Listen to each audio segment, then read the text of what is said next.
No, tolerances are very challenging nowadays, and they seem to get more and more challenging as time goes on. So we have parts that come in that are over-toleranced quite often.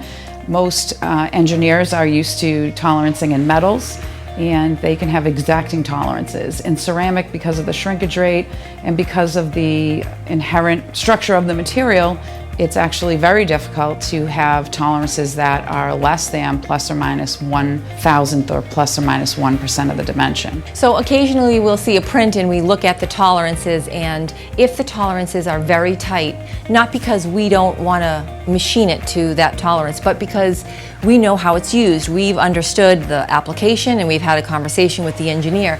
So what we'll do is we'll contact them and say, let's discuss these tolerances and see where you can open up some of these tolerances.